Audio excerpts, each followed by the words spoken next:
Okay, what we can see here is the roof overlayment is coming over the drip edge. That's a good thing. That's a good thing. Another good thing is that this slope doesn't appear to be too challenging for an old man. Watch out, Grampy's on the roof.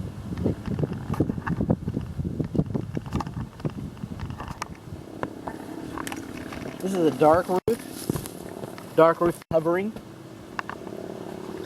I like those jackets. I like those boots. That's pretty nice, actually. It's a different brand, but Bullet Boot, man. That's a brand I wasn't familiar with. I wasn't familiar with the other brand. It's nice, very nice. Trees should not be touching the roof covering. Oh, it's not. Put some water on these. Let it rain. Let it rain. See if these leaves don't touch your roof. Trees touching the roof there.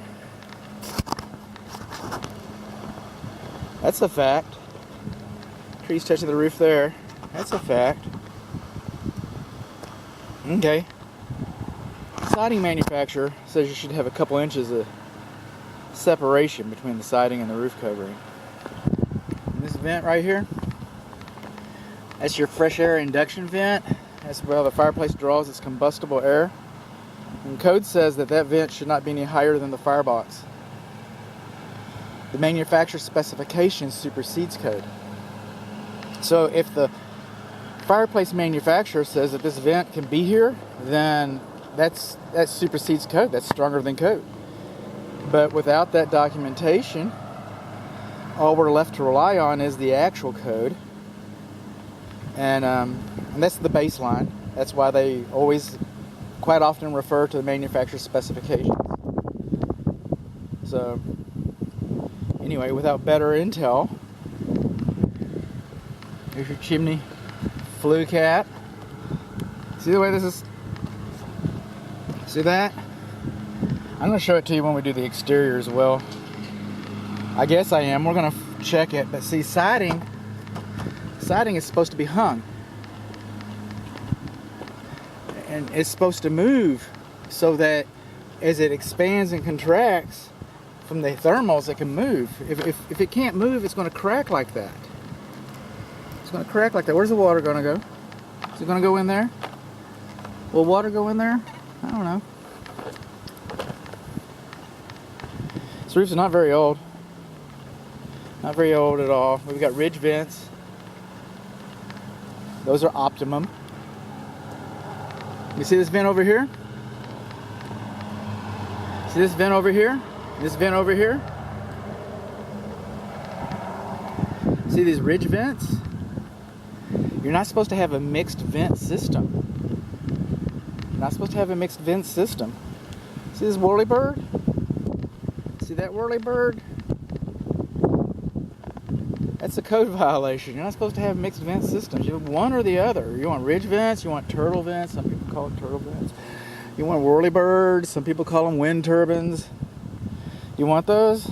I mean, you can have any of them, but only one at a time. Only one at a time.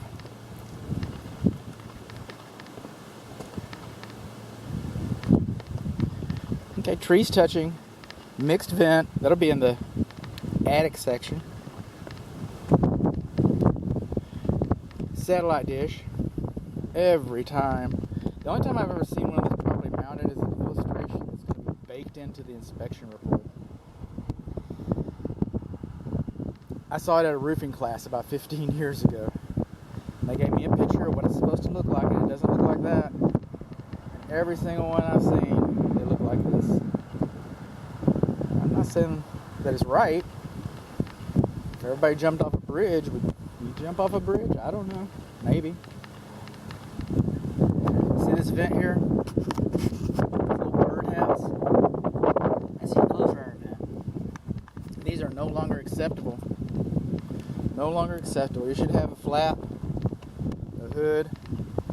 Good thing about it is it does move some volume. Some of the newer ones don't actually operate as well, but that's not right. So you got the wrong kind of dryer vent, satellite dish, trees touching. Then for the attic we got mixed ventilation and for the walls, we've got the siding's not hung right.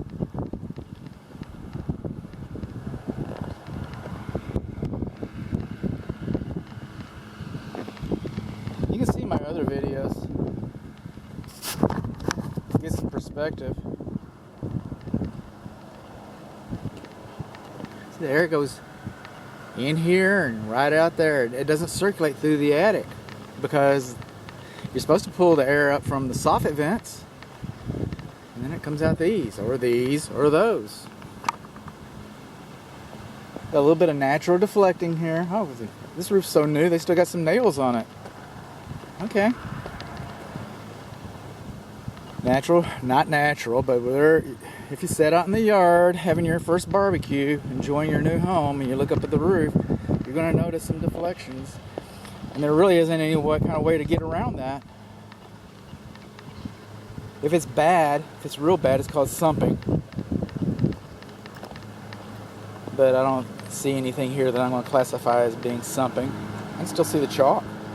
This is the chalk lines. This roof's not very old at all. The underlayment was done right. Shingle spacing is all done right. Just got some trees touching it. And the satellite dish.